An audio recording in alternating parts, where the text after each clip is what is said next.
我哋有足夠嘅法。We have a quorum. Let's start our meeting of the panel on security. We have two agenda items today. The first, law and order situation of Hong Kong in 2022, and the second one, redevelopment of Hong Kong Correctional Services Academy multi-purpose gymnasium at 47 Tung Tau Wan Road, Stanley. For item 1, law and order situation of Hong Kong in 2022. With us here today, Mr. Raymond Siu, Commissioner of Police, Acting Director of Crime and Security, Ms. Chung Ring Man, and Senior Superintendent of Crime Wing Headquarters, Ms. Tammy Chen. We will invite the Commissioner to give us a brief report. In our last meeting, our members were concerned about telephone scams and triad-related crimes. In your report, please let us know more about these two aspects. Since the Commissioner has to leave by 4, so this item should be wrapped up by 4 p.m. So there will not be a second round. If you wish to speak, please press the button. Commissioner, please give us a brief report. Thank you. Thank you, Chair. Good afternoon. Now, I will give you a brief report on Hong Kong's law and order situation in 2022 and issues related to the national security law. I will then answer your questions and give a brief summary. In 2022, there are 70,048 cases. Compared with 2021, there is an increase of 5,620 cases because there are some 8,000 cases increase in deception cases. For violent cases, there are 8,830, a drop of 757 cases. Detection rate was 35.2%. Many major crimes recorded a decrease. For robbery and burglary, they are at the lowest number since 1969. For wounding, arson, snatching, the numbers were at a low since the handover. First, homicide cases. There were a total of 30 cases, a rise of 7 cases.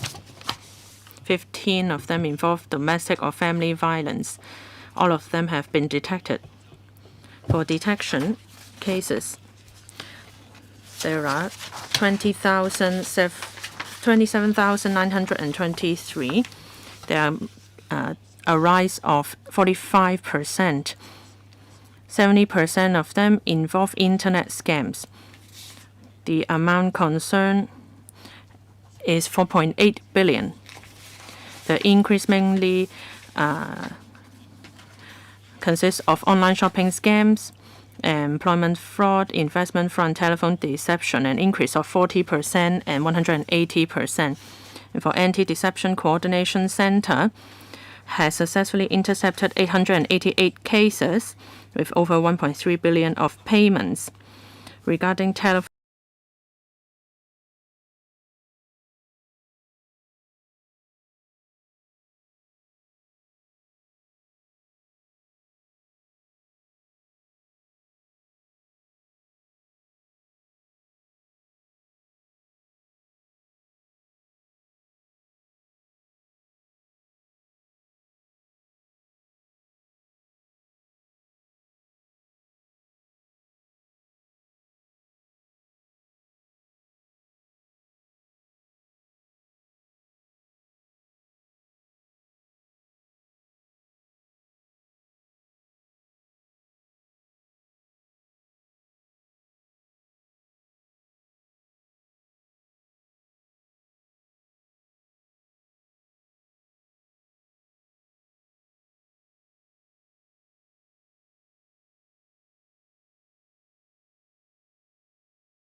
safeguards. We want to step up publicity efforts for children in anti-deception efforts. It is my understanding that the show is broadcast on TVB. Actually, we do need the help of banks. They are an important stakeholder. In the past few years, we have done a lot with them.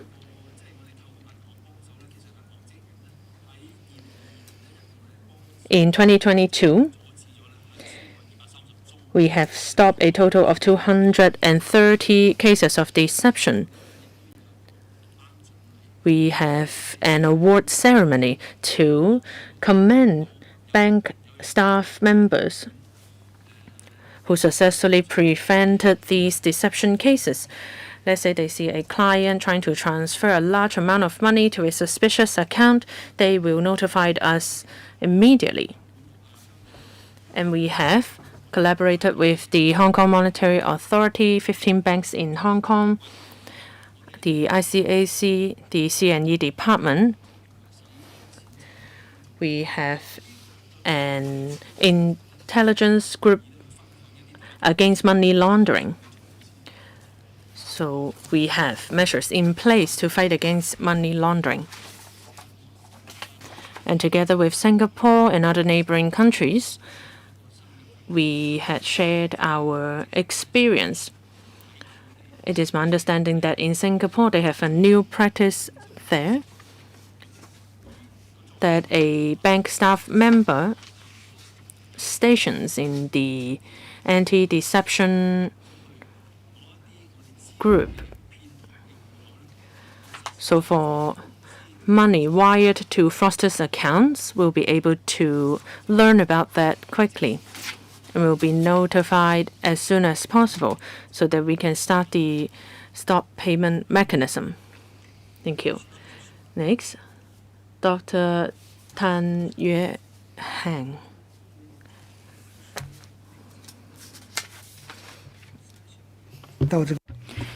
As to the third paragraph, Mr. Dr. Tang, please speak up. For the third paragraph, the overall detection rate was 35.2%. When compared with 2021, a decrease of 3.3%. I can understand that this detection rate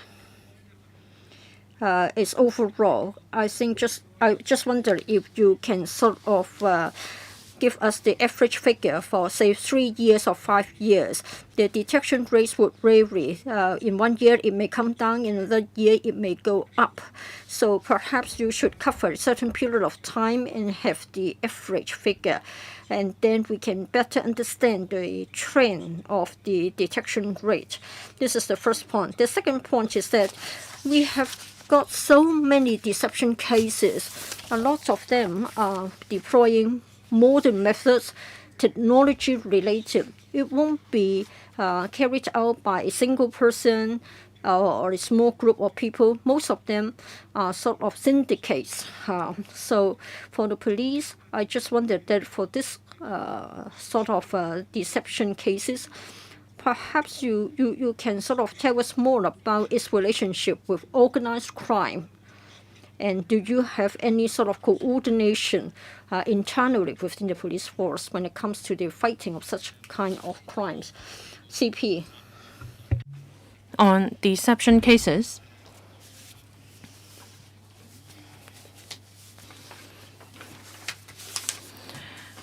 we believe that there are deception syndicates and that they are systematic, and we have dismantled some of these syndicates. But very often, these syndicates operate outside Hong Kong. So the detection rate is relatively lower. But we have been in touch with LEAs of other jurisdictions, and we have conducted joint operations.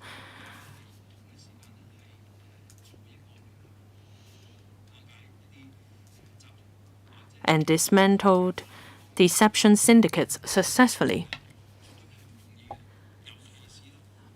But this is not easy. Very often, when victims reported their crimes, months have passed already. So in the process of evidence collection, etc., the difficulty has increased. As for the detection rate,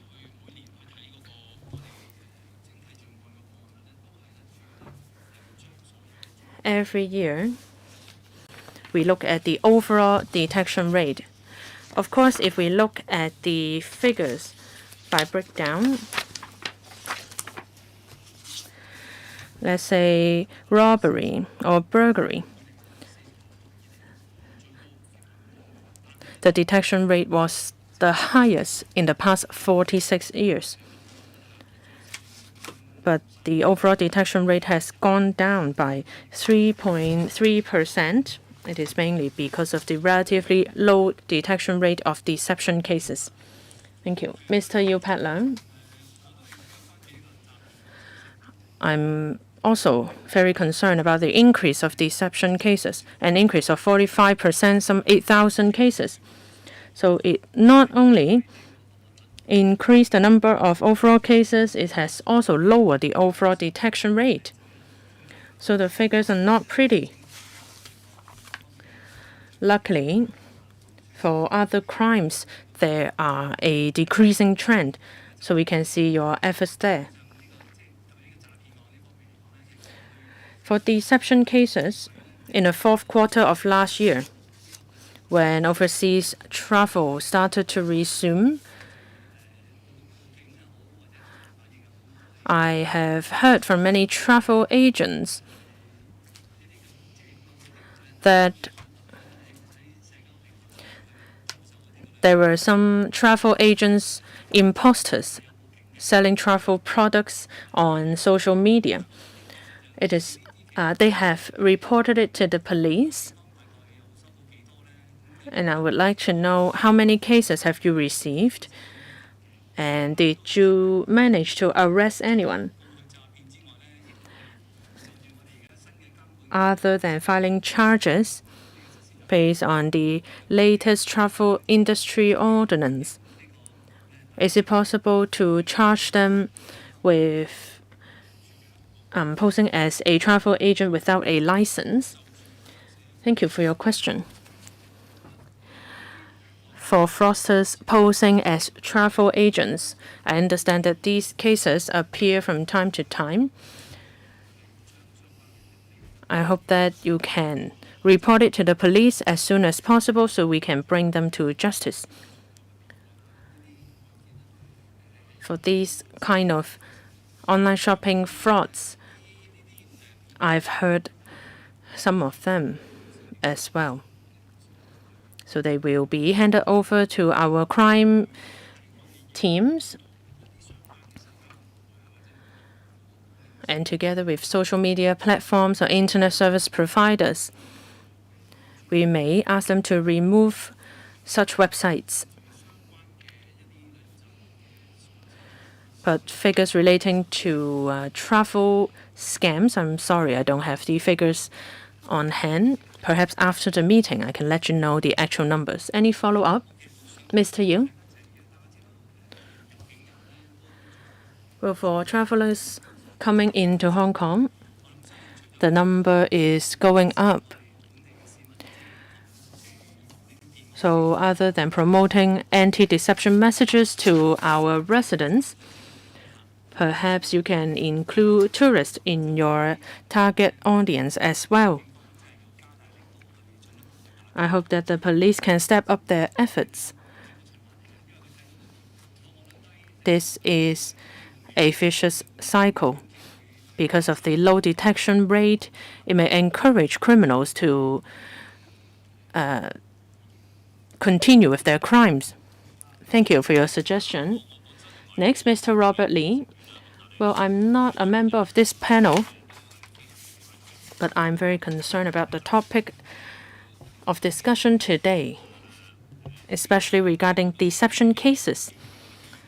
So I would like to give my views here and raise some questions. In the numbers provided, I can see that deception cases account for 40% of overall crime. You have done a lot, targeting investment fraud, telephone deception or online scams, etc.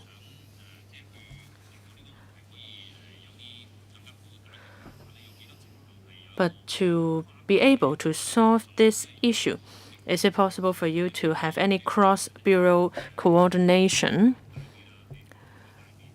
Well, for certain professional sectors, like me from the financial services sector, scammers have been posing as licensed professionals or organizations. Just then you talk about cooperating with the banking sector. I'm sure that industries or sectors will be happy to help in dissemination of information. So what kind of communication are you having with them for ram and dump schemes? It involves the securities, the SFC. The problem is getting serious. So we need to have cross-bureau, cross-sector collaboration. I would like to know, do you have any such collaboration in place? And are you in contact with social media platforms with false information on these platforms? Did you contact them and ask them to delete or handle such information? Thank you. CP, thank you, Mr. Lee, for your questions. I agree with you entirely that not only should we rely on the police to tackle crime, it takes different bureaus, different sectors to cooperate when we have been adopting such an approach. However, when it comes to interdisciplinary cooperation, many sectors, regulatory bodies, and stakeholders have been cooperating with us, and this is indeed very important. I think you are aware of the fact that every person has a mobile phone. A mobile phone is also the device for us to pass on our messages. But again, it is also a device that the scammers can rely upon to pursue their targets. So we have had a task force set up together with a few mobile service operators. We have been holding regular meetings. We'll try to see how we can prevent deception. So far, 5 meetings have been held. It's on a monthly basis, and we have also got working groups under that mechanism to strike out the details. And then we have included anti-deception messages and the licensing conditions. That's the job for the communications authority. Now, for the bogus calls with a +852 number has been stopped. We have already interrupted 100,000 such calls. And then hyperlinks to the scam sites have also been sort of stopped. Sometimes we often have this happening, that is personal details being stolen when you click on a hyperlink. And then certain mobile telephone numbers that are suspected of being involved in deception have been suspended. There are also other new initiatives being studied. What we hope to do is that we hope we can sort of have effective measures. And for telephone deception cases, the number peaked last November and has come down to 149 in January. So it appears to work, but of course there's room for improvement. We are also trying to develop new initiatives. Next, Mr. Dominic Lee. We are worried about the increasing number of deception. A lot of them are online in nature, and then they work through social media, mobile apps, or communication applications. In overseas countries, they will rely on AI to detect the messages. In the past, they have been using this skill to look out for terrorist acts. I just wonder if we can make use of the same technology. Of course, we'll have to work through the police or the security bureau. I think they have got an office in Hong Kong. Can we not ask them to let us use the same technology to fight deception? And then publicity is, of course, important. The Security Bureau and the police have had extensive publicity, but I'm afraid they're too general in nature. It is said that there are different sectors that have become vulnerable owing to one reason or other. Can we not appeal to their peers to help us out? KOLs, social media would be wonderful in helping us out. I just wonder if the police or the Security Bureau can establish a fund. I think in the past you used to sponsor local organizations or other groups to carry out anti-deception publicity for their own members. CP, thank you, Mr. Lee, for your question. Liaising with the social media. In fact,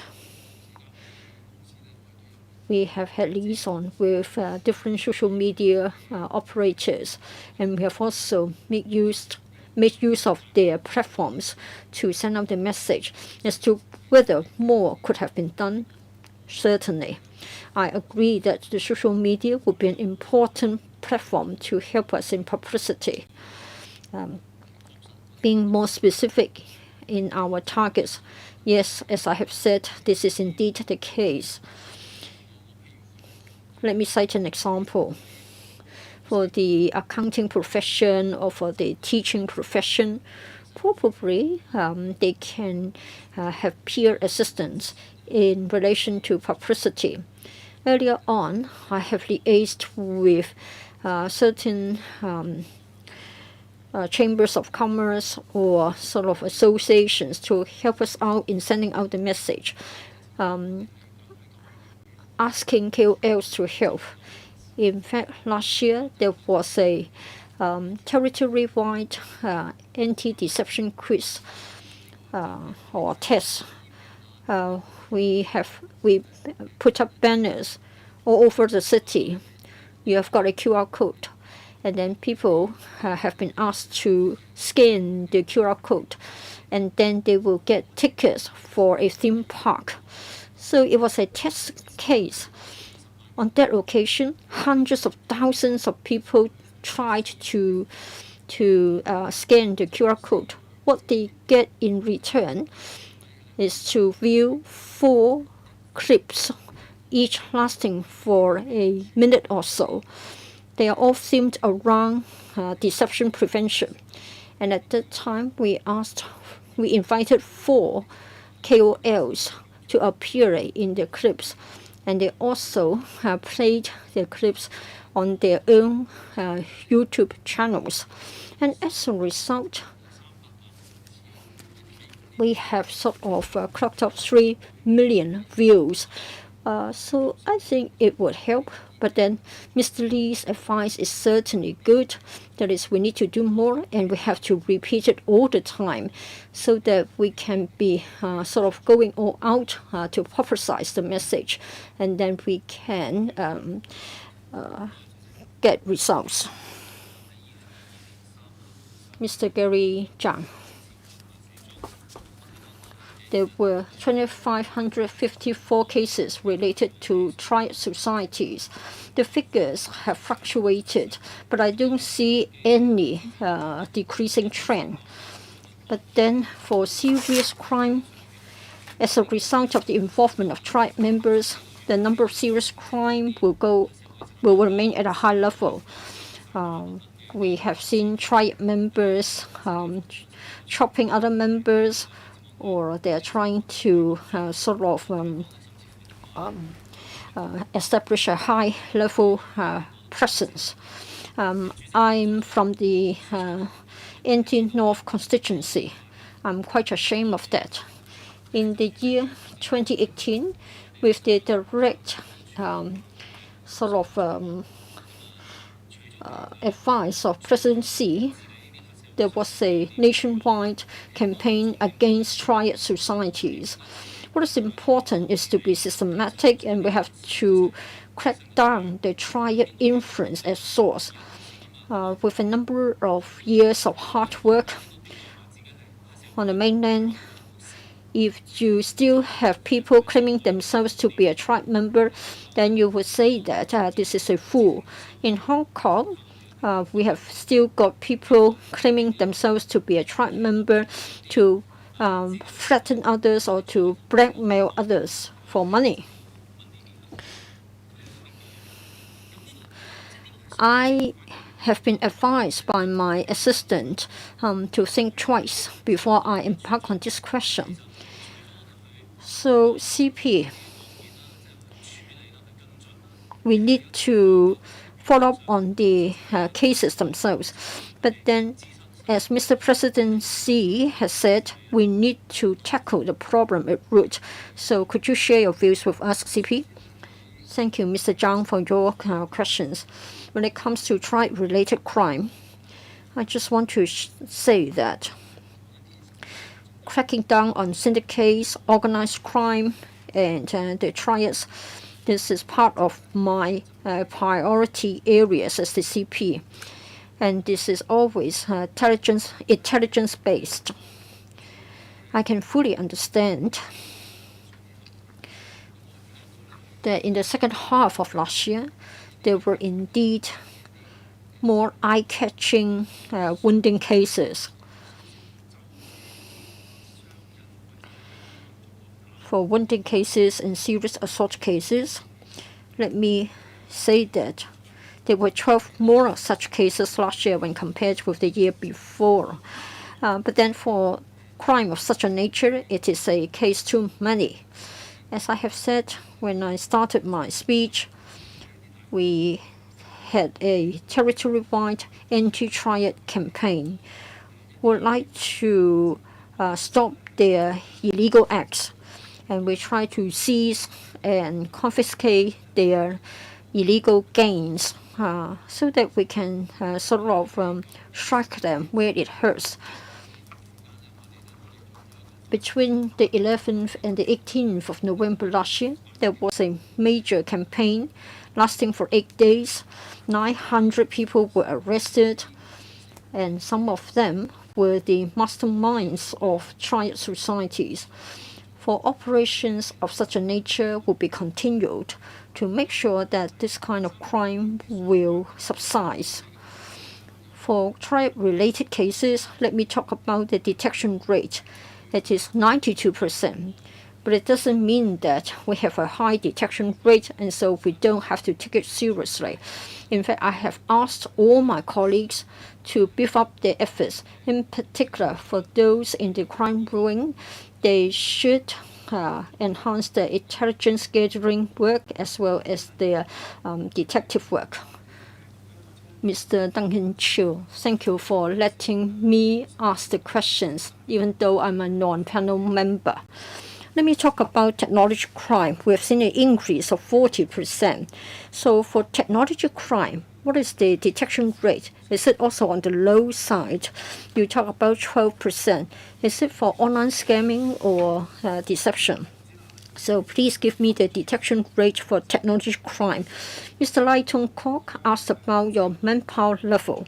I think deception will only increase rather than decrease. So what is your manpower level for dealing with technology crime? Do you still have a shortfall? I know that you have recruitment difficulties. And for cybersecurity, our sector knows that it is always difficult to recruit enough people of the right caliber. So do you have recruitment problems? And then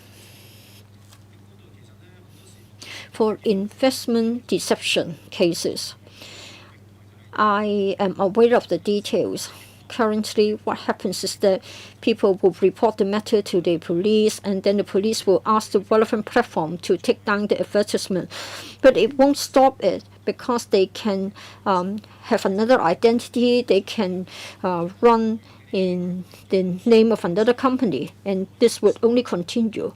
I think the platforms should say no to similar advertisements, but then platforms won't sort of stop receiving such advertisements because we don't have a piece of legislation against it. So don't you think that it's right time to have a piece of legislation mainly about cybersecurity so as to deal with the problem? Thank you, Mr. Chiu, for your questions. For technology crime, as I have said, most of the technology crime offenses are also deception cases. Last year, there were 22,797 cases. For online deception, there were 19,599, including online shopping, online employment fraud, online investment deception, etc. In other words, the detection rate for technology crime, it is 9.9% only, not even 10%. For manpower, well, probably you have noticed, and I've also mentioned that for our police force, we do have a recruitment challenge. This is a fact. But then this is not unique to the police. I think there is manpower shortage for all occupations and professions. The labor force is dwindling, and there are also other reasons, other factors. So for anti-crime and anti-deception efforts will be affected by manpower shortage. Well, today, of course, we can't just rely on manpower. We need to count on technology to help us to improve the efficiency of our work. And then for unnecessary work, we should also sort of avoid that, and we are thinking of different ways and new ways to make sure that we do a better job. For platforms, of course, they have a duty to help. We have been talking to the platforms on this matter. Well, when we see that a certain platform has got bogus advertisements, then we'll liaise with them immediately, and we ask them to take down the related advertisements. But as to whether more could have been done, and whether they could help us in a more effective way, we'll certainly talk to them again. Ms. Elizabeth Quat, for the increase of deception cases, the number is astonishing. An increase of 8,600 cases, a total of 27,900 cases. People around me have told me that they have received a lot of these fraudulent calls or text messages, etc. Many members of the public may fall victim to these scams. And the Commissioner has told us a lot of measures to tackle these crimes. Firstly, as mentioned by Mr. Duncan Chiu, perhaps we should consider cybersecurity legislation.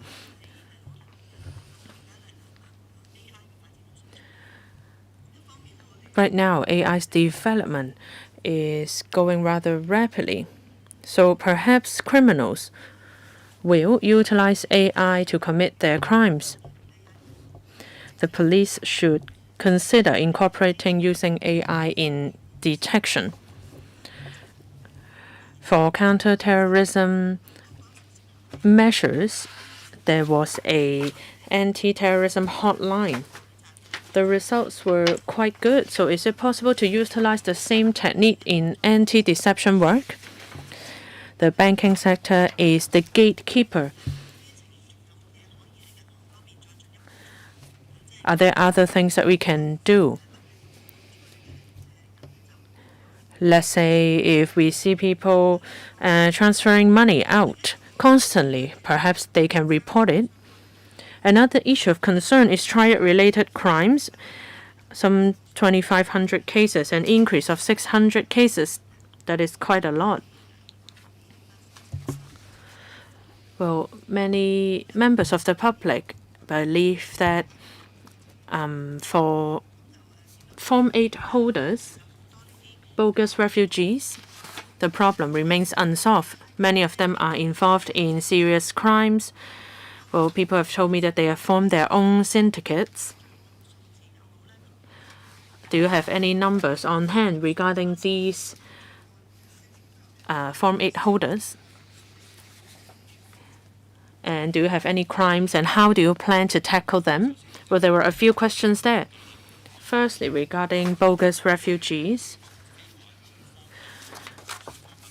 For non-Chinese persons, that is Form 8 holders, there are 687. Compared to 2021, there is a decrease of 242. The number of offenses that they have committed, well, the number of persons arrested account for 2.4% of the overall number of arrested persons, a decrease of 1.4%. Their offenses are mainly shop theft, miscellaneous theft, and serious drug offense. In the past year, there were 9 cases related to triad. So for offenses involving these Form 8 holders, we have been working with the Immigration Department and the Custom and Excise Department. We have utilized an intelligence-led approach and cross-department collaboration to crack down on these non-ethnic Chinese offenders. As for efforts from the banking center, we have worked closely with them.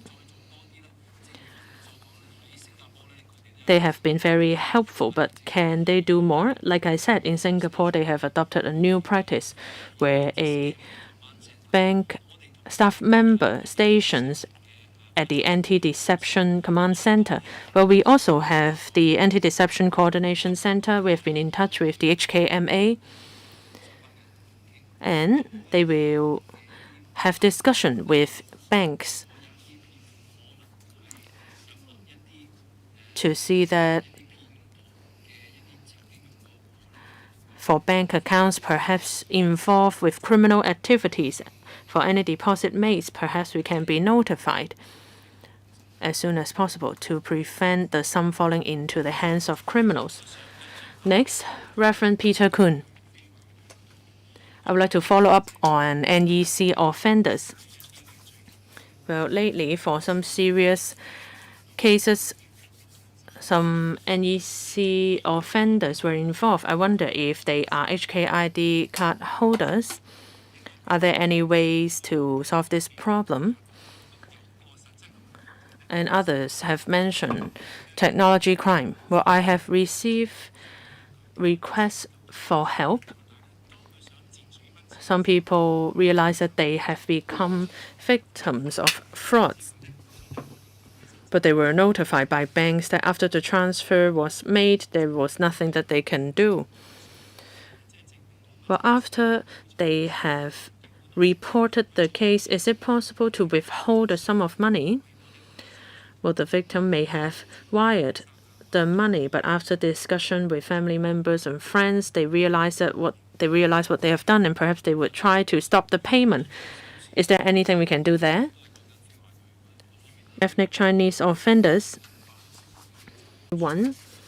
It authorizes the Immigration Department to streamline the process and in terms of reference of the relevant tribunal to enhance enforcement actions on these claimants and also their repatriation.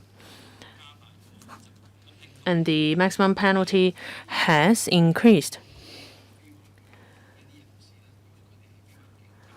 For non-ethnic Chinese who enter Hong Kong illegally, They cannot commit crimes in Hong Kong. As for banks refusing to cooperate, well, like I said, we have been in liaison with banks. We have established a anti-deception working group. So we are in close contact with them. Once a report has been made and that sums have been transferred to various bank accounts, we get in touch with banks immediately, and usually they are very helpful and they will start the stop payment mechanism. If we can intercept the payment, we would do so as soon as possible. Last year, we provided training for bank staff members. And in 2022, they have helped us prevented 230 cases of deception. Well, just then, regarding non-ethnic Chinese offenders, were there any Hong Kong ID holders? Just a moment. For those who are not Form 8 holders, for non-ethnic Chinese residents involved in crimes, in 2022, number of arrested persons were 2,026 compared with 2021, and decrease of 181 persons. They are mainly involved in 3 types of crimes: miscellaneous theft, shop theft, and deception. As for triad-related crimes, in 2022, 85 persons, compared with the previous year, an increase of 15 persons. Thank you. Next, Dr. Chow Man Kong. Commissioner, well, there were 2 numbers, which I'm sure is quite troubling. For deception, an increase of 45%. If we compare the figure to 2018, there is a 230% increase. So is there anything more the police can do in this regard?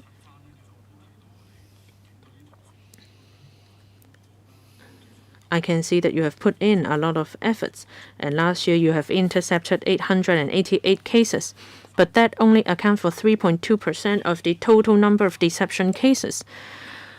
So I think there are 2 areas where we can do more. First, publicity. Second, international collaboration. Third, development of new technology. On the first point, publicity, raising the awareness of the public. Perhaps the elderly or housewives are easier targets. So can we perhaps play TV dramas relating to the matter during primetime TV? Second, international collaboration. In the mainland, perhaps you have seen it on the news. Long-distance calls were disabled. Of course, we won't do this in Hong Kong, but are there any other ways that we can approach this? Third, the use of technology. Just as Mr. Duncan Chiu talked about Google advertisements. Is there anything that we can do? You are part of a scam, actually. Is there any way that we can do? Can we amend legislation? I'm sure that we are all willing to help in the prevention of crime. Also, on manpower, we understand that there is a shortfall of some 5,000 to 6,000. 4 days ago, the commissioner has said that for every 100 inspectorate candidate, only 4 were admitted, and for police constables, only 11 out of 100. Well, there are only 43,000 DSE candidates. So if they all apply, and if you accept them all, that is not even enough. So how are we going to fill the vacancy? In the future, I hope that we can come up with better solutions in terms of manpower and resource allocation. Also, on illegal parking tickets, are there any numbers comparing last year and 2021? It is my understanding that more tickets have been issued, and some professional drivers have complained about that. But of course, if they are parking illegally, then of course they should be fined. But is it possible for us to give professional drivers some leeway? Time is running out, so please pick out those that have not been asked for traffic offences when compared with the year before. As far as illegal parking is involved, indeed, there were 58,000 more such cases. As to whether we have been more effective in booking the vehicles, this is indeed the case because we have relied on electronic means and it has made our work more efficient. But then I think you would agree with me that space is limited and yet vehicles are numerous, and therefore illegal parking activities have been sort of getting more and more prevalent, and we have received an increasing number of complaints. Upon receiving complaints, we have to take action, and our main duty is to ensure that traffic is smooth. So when it comes to our operation and taking action, whenever discretion can be exercised, we will consider that. Otherwise, we have to enforce the law. As to manpower, a few days ago, I talked about that, and we have got some new initiatives. Starting from late last year, we found that many Hong Kong students are in fact pursuing further studies on the mainland. Last year, the border was not yet open, and that created difficulties for our recruitment. So we are trying to carry out recruitment exercises targeting at Hong Kong students studying on the mainland to join our police force. Finally, CP, I have my round two simple questions. Just now, you talked about telephone deception. You said that you have had a lot of cooperation with the service providers, like stopping the +852 calls and taking down the hyperlinks that are suspicious. Well, usually we get telephone calls. What happens is that on the mainland, we have got short messages warning us not to take such calls and not to click the hyperlinks. In other words, the message will reach each and every person, but we haven't had such an arrangement. The police in Hong Kong haven't sort of sent out such messages. So can we do the same via SMS or other means? In this way, the message can reach every citizen directly. There's also another question for wounding, serious assaults, and criminal damage cases. We saw the involvement of non-ethnic Chinese residents. CP, have you made such an observation? Is it sort of carried out by syndicates, or whether such NECs were sort of controlled by a syndicate? Two questions. The first was about deception and its prevention. Indeed, we have done what you suggested.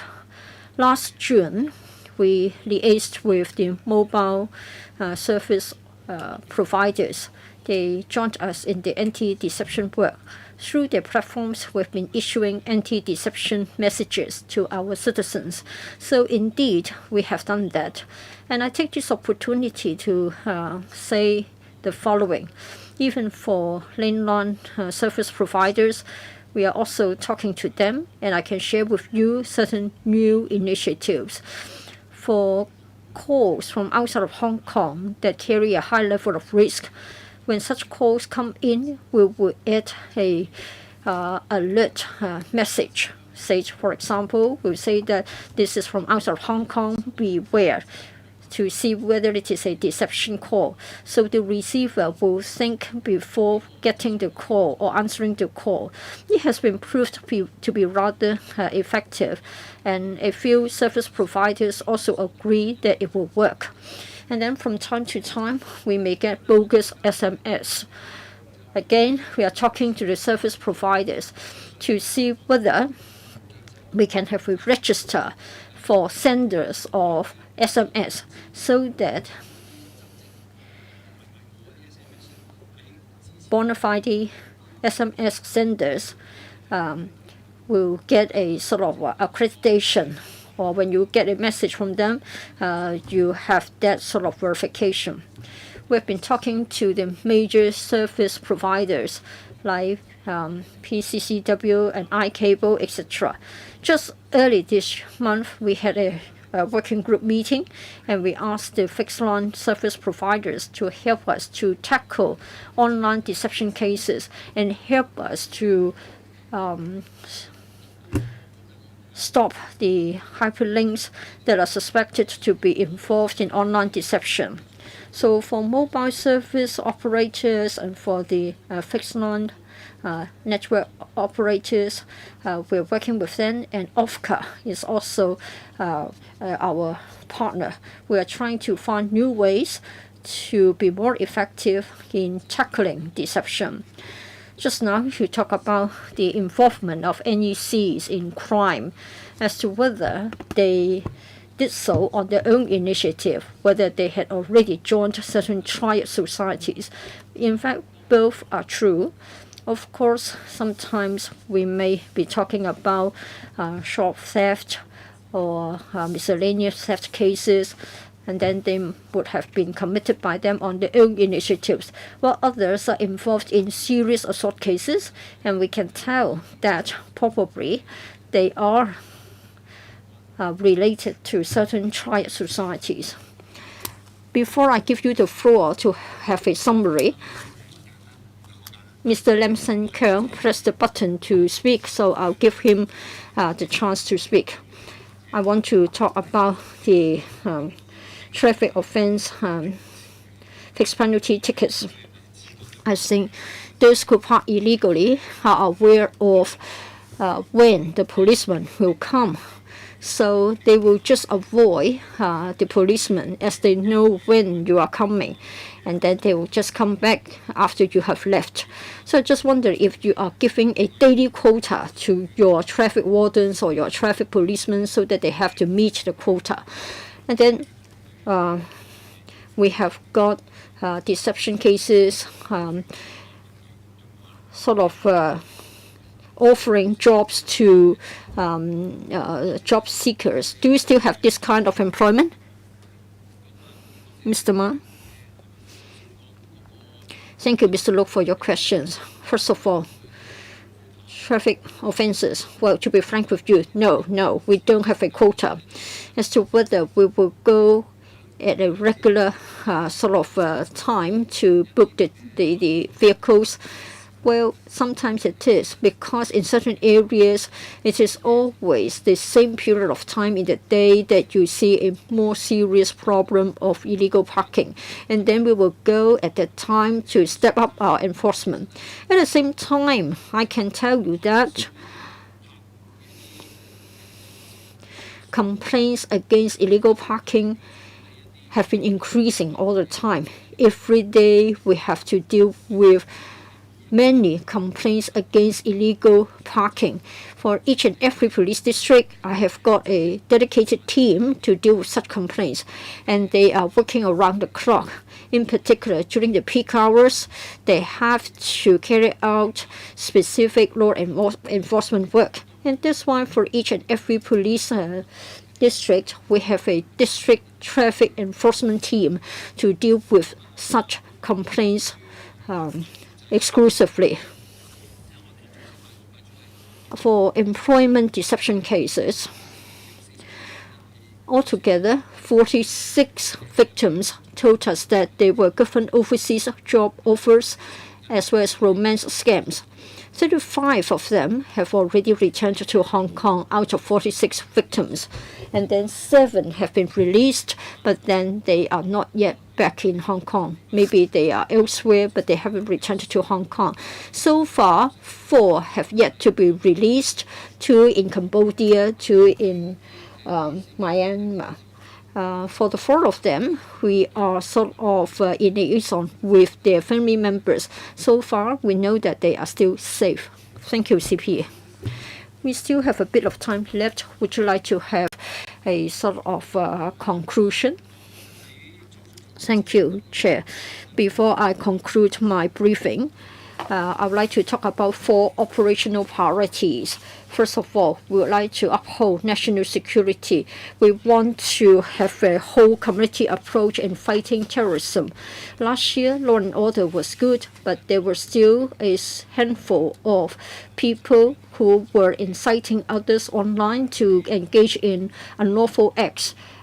We have to prevent terrorist acts going underground. We will continue with our intelligence work, and we will actively work through different platforms and activities to make sure that people will have the awareness of spot and report, and there should be a whole community approach in fighting against terrorism. And then for public order and public safety, we will know that we are back to normal after the pandemic. The police will make sure that for public events that will be resumed will be carried out safely and orderly. And again, we will focus on law and order issues that are close to the heart of the community. Say, for example, liaising with regulators, sectors, and other departments, and come up with a multi-pronged approach in tackling deception cases which are of great concern to you. And thirdly, we will continue with our enhancement of youth work. Police is aware of that. Again, we have an interdisciplinary approach, and we have been deploying soft skills to enhance the law-abiding awareness of the young people, and there will be more platforms for the young to realize their potential. And fourthly, we would like to enhance our community relations. Other than the traditional channels, we are also making use of the digital channels to maintain a close and effective liaison with our community. We'll also make use of technology and innovation to enhance our efficiency and enhance our transparency. And we'll be joining hands with all sectors of the community in carrying out our work, and we will enhance the public trust and support in us. All in all, law and order in Hong Kong is sort of at a very stable sort of a stage. When compared with other major cities, we have a relatively low crime rate. Deception cases have been increasing, but when we talk about traditional ones like robbery and burglaries, they have recorded a significant decrease. This year, we'll continue to liaise more with the community. The police and the citizens should join hands to prevent crime and fight crime. We'll all be staying steadfast in our post and do a good job. Thank you. Thank you, CP. We move on to the second item on the agenda. Redevelopment of Hong Kong Correctional Services Academy Multi-Purpose Gymnasium at 47 Tung Tau Wan Road, Stanley. This is a financial proposal, so non-panel members have been invited to join us. If you have direct or indirect pecuniary interest on this matter, then in accordance with Rule 83A of the Rules of Procedure, you have to disclose the nature of your interest before you speak. Public officers have joined us, so I will sort of introduce them to you. Joining us, we have Mr. Michael Check, Undersecretary for Security. From the Correctional Services Department, we have Mr. Ng Chiu Kok, Deputy Commissioner. We have Mr. Ronald Lau, the Principal of the Hong Kong Correctional Services Academy of the CSD, as well as other public officers. Members, if you would like to speak, please press the Request to Speak button. We have until 4:30 for this item. So far, only Dr. Johnny Ng has indicated his wish to speak. In a moment, I have to put this question to you, that is whether you would agree to refer this matter to the PWSC. Mr. Check, if you're ready, please start your briefing. Members are fully aware of your sort of proposals. We are here to talk about the redevelopment of the Hong Kong Correctional Services Academy at Tung Tau Wan Road. Established in 1958, the Hong Kong Correctional Services Academy has been providing professional training for new recruits and serving officers of the CSD. It has had a history of a few decades, and we've got an increase of manpower. Facilities are inadequate, and they have become dilapidated. And we are developing smart training and would like to incorporate innovation technology into our training. We need advanced and virtual reality training venues so as to enhance members' awareness of our scenario training, and they can be more equipped and better equipped to deal with emergency cases. Limited by the space available, we're not able to carry out large-scale talks and activities, and so we are not effective in community education activities. And since 2018, for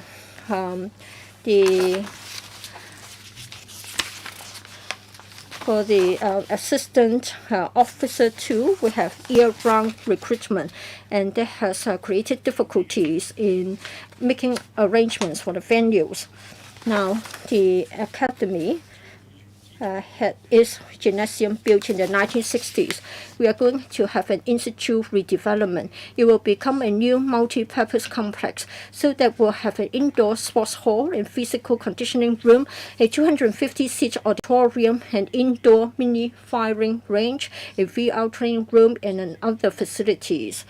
For such facilities, this will provide sufficient training facilities for our recruits, and they can also help the department in its long-term development as well as meeting our needs for community education.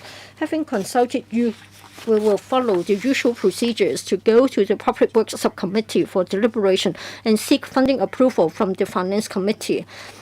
Our project will commence upon obtaining funding approval from the FC for target completion in around 3.5 years.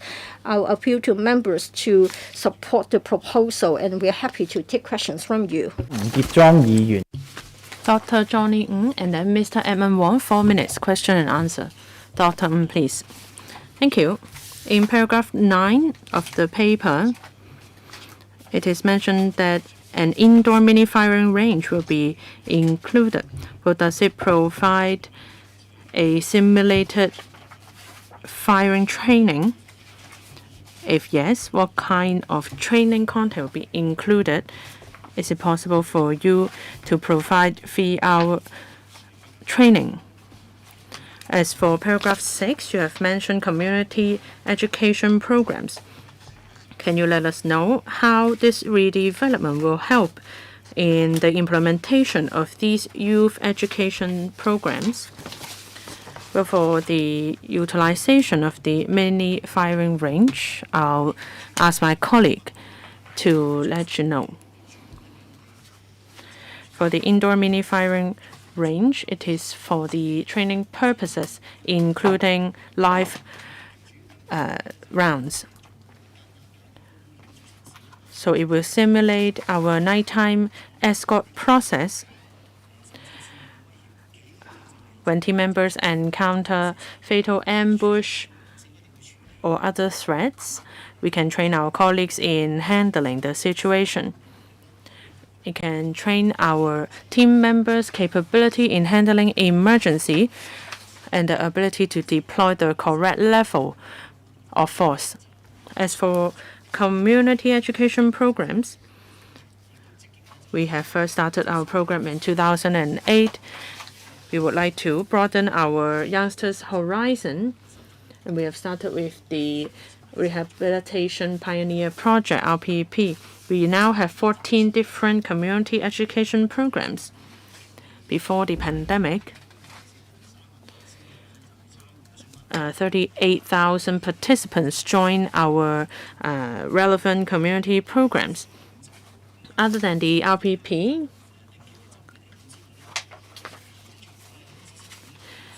we need to provide venue to support other youth education programs, including events that promote national identity, life planning activities, Project J, and other activities jointly done with the EDB. Therefore, the redevelopment will certainly help with our youth education programs. Any follow-up? No, thank you. Next, Mr. Edmund Wong. Well, I support the redevelopment project because I believe that more technology can be infused. But I have a few questions. Well, there are more facilities to be built, but the cost breakdown is not provided. So I would like to know for the VR training room, how large is the room and what is the approximate cost? Well, there are maximum security facilities and other facilities as well. So how will it simulate the situation? As for the comprehensive building, to the north of it, there is a firing range that is rather large. So what is the purpose of having another firing range in the new facility? Also, an armory is included. So will the armory be shared with the north range? Second, on noise generated during construction. Well, it is near residential area and there is a staff quarter nearby. I understand that CSC operates around the clock. So during the construction of ledge code, the construction work was mainly conducted at night. But for CSD, well, staff members need their rest during the night time. So will the construction work affect their rest? If yes, I'm sure you have considered this already. What are the mitigation measures? Regarding the firing range, I will invite colleagues from the CSD to reply. As for the mitigation measures, I will invite colleagues from ASD. Thank you. Deputy Commissioner Ng, please. Thank you for your question.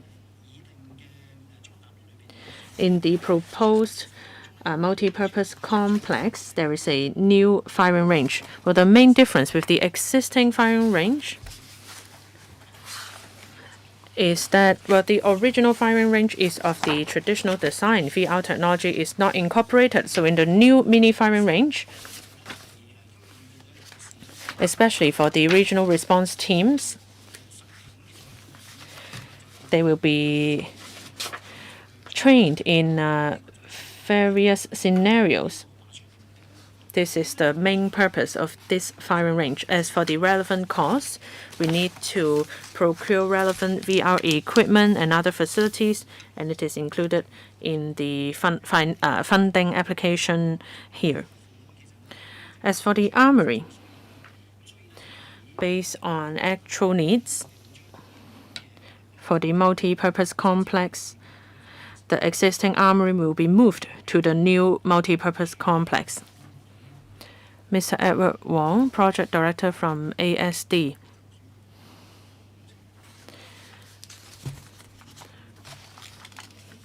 Regarding VR training room, we have 3 rooms there.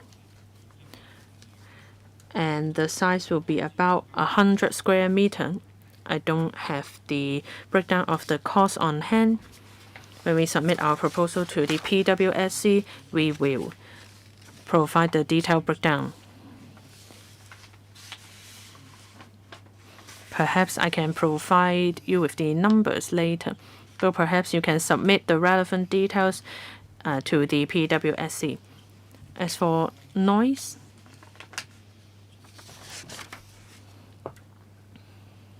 well, we have conducted an environmental impact assessment and no mitigation measures are required. But in our contract,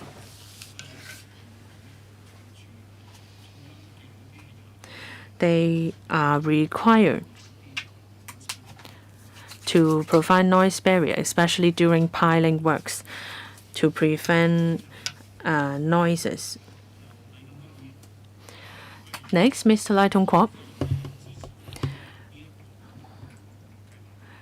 I speak in support of this redevelopment plan. In the past, Other than their own duties, the CSD has contributed a lot to our society. Well, just then you have told us about the youth education works that the CSD has done. Well, all these take space.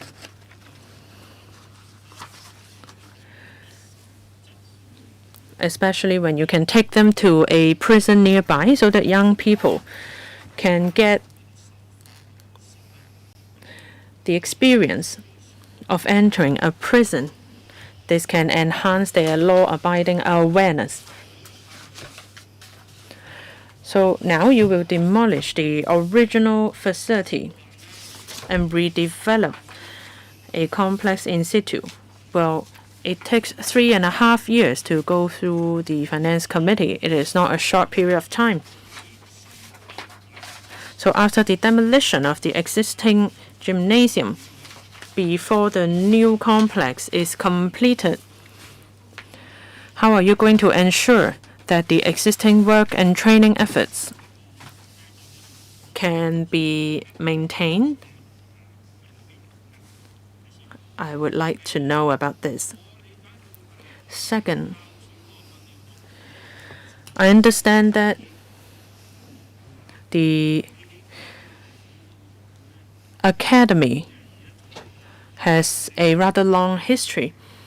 It has been in service longer than academies of other discipline services. So, what other improvements can you make to the academy so that it can catch up with modern needs, so that new recruits can be trained effectively? 2 questions from me. Thank you. Undersecretary, Deputy Commissioner. Thank you. Thank you, Mr. Lai, for your support. But during construction, the effects on our training. During the construction, well, firstly, we can't use the gymnasium, so our backup plan is to conduct training that is originally conducted in the gymnasium, let's say group training or physical training. We'll move to another appropriate venue, perhaps on the foot drill ground or another venue in Block A, next to Block A. And we will move to Ma Hang Prison in Stanley. It is currently vacant, and community programs can be conducted there, and training can also be conducted there. We hope to minimize the impact that the construction will have on our training.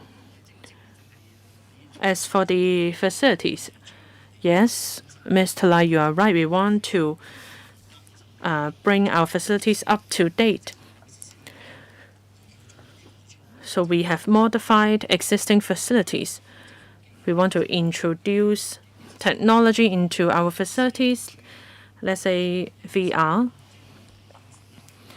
so that our colleagues can be better equipped for our future operational needs. And for some of our staff members, they haven't actually worked in a real prison setting. So we would like to be able to provide them with a simulated environment so that they can get a feel of what it is like inside a prison. Well, you have implemented a pilot scheme on smart prison. It has been quite good.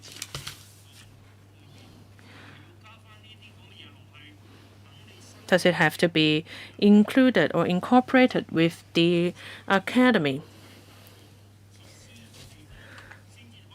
so that recruits don't have to actually be in that prison? Rather, they can experience it in the academy. Well, you are right.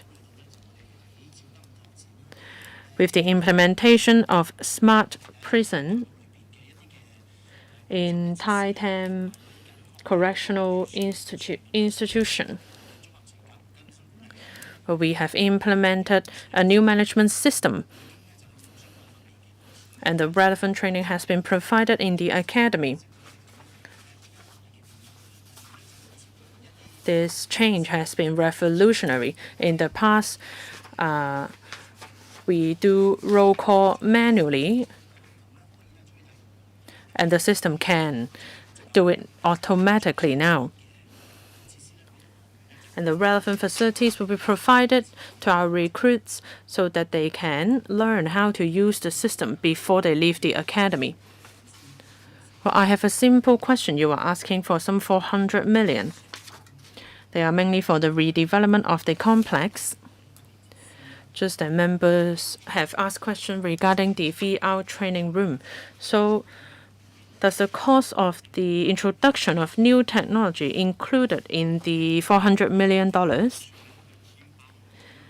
Well, the estimated cost has already included these costs for technology. Well, but 3 years from now, will we be able to procure more advanced technological equipment? That remains to be seen, but we have reserved $40 million as contingency. Well, there are no other questions. So do we agree to submit this proposal to the PWSC for consideration? Item 3, AOB, we don't have any. Meeting adjourned.